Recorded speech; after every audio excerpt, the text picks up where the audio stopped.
5.18 보상과 예우법 자체가 문제라며 다른 국가 유공자에 비해 특혜를 받고 있다는 주장도 끊이질 않습니다. 과연 그럴까요? 먼저 국가 유공자는 독립유공자, 참전유공자, 민주유공자로 나뉩니다. 5.18 유공자는 국가유공자법의 기초에 별도의 법을 만들었고 사망 행방불명자 181명, 부상자 2,765명, 기타 희생자 1,469명입니다. 먼저 5.18 유공자의 보상금은 사망자는 1인당 1억 1천만 원, 사망 후 행방불명은 1억 3,900만 원, 행방불명은 1억 3천만 원으로 5,801명에게 2,508억 원을 줬는데요. 평균 4,300만 원씩 일시불로 받은 셈입니다. 그렇다면 국가 유공자는 어떨까요? 5.18 당시 계엄군으로 참여했다 유공자가 된 사람들은 1인당 평균 보상금과 연금으로 2억 2천만 원을 받았습니다. 가해자들이 피해자들보다 5배 더 많이 받은 겁니다. 특히 5.18 유공자들은 다른 유공자와 달리 유공자 연금도 없습니다. 취업의 경우 다른 국가 유공자와 똑같이 공무원 시험에서 본인과 배우자는 10%, 자녀는 5%의 가산점을 받습니다.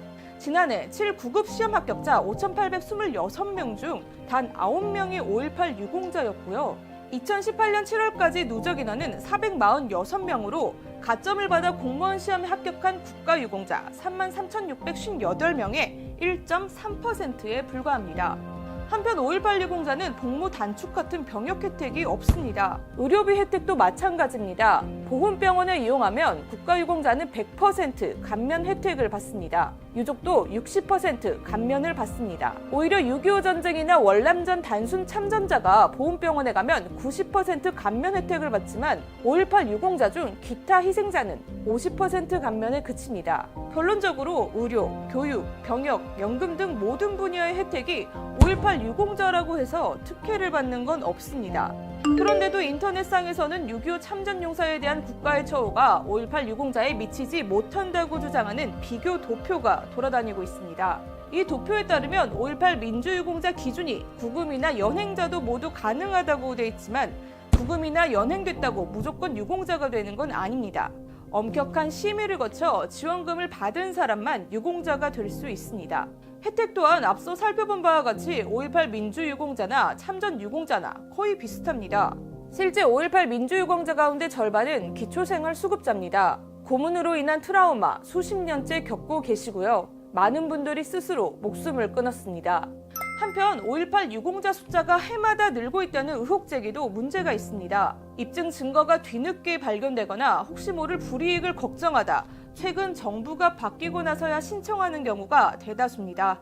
또 2007년 국방부 과거사위 조사에서 5.18 강제 연행자 추가 명단이 나온 것도 하나의 원인으로 분석됩니다. 92년 김영삼 정부 들어서 이제 보상 신고가 이제 좀 더 적극화되거든요. 근데 그때쯤이면 10여 년이 지나면서 많은 그런 기록들이 사라져 버립니다. 그 당시에 피해를 입었다는 그 증명을 할 수 있는 그 수단이 제한이 될 수밖에 없겠잖아요. B급까지는 이제 재판정까지 가는 경우가 이제 있었거든요. 근데 C급들은 거의 다 훈방됐기 때문에 그 기록들이 거의 사라져 버립니다. 그 숫자가 나중에 밝혀졌죠. 밝혀졌는데 그게 대략 한 700~800여 명 됐어요.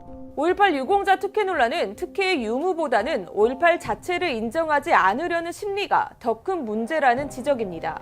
5.18 민주화 운동이 부도덕한 내지는 가혹한 국가 권력에 맞선 정의로운 투쟁이었는데 이걸 부도덕하고 청년들의 공정한 경쟁을 막 가로막는 이런 이제 프레임으로 치환시켜 버리기 때문에 지금 현재 이제 유공자에 대한 논쟁 부분들은 기존의 5.18 민주화 운동에 대한 애국 편애에 비해서 훨씬 사악한 프레임이죠.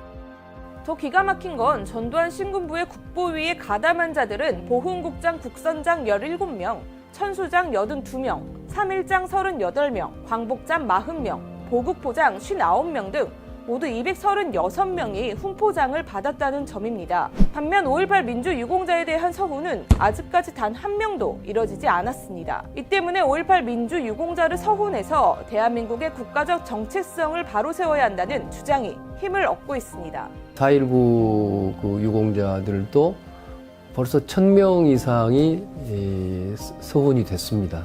그런데 아직까지 광주 항쟁에 관해서는 어떤 좀 상훈이 되지 않고 있습니다. 역사적 평가도 다 끝났기 때문에 유공자들을 가려서 확실하게 상훈을 해야 한다고 생각합니다. 시대착오적인 광주 항쟁을 폄하하고 그걸 색깔론으로 공격하는 일들을 더 이상 못하게 하기 위한 방법의 일환으로서도 이번에 반드시 시급히 상훈이 이루어져야 한다고 생각합니다.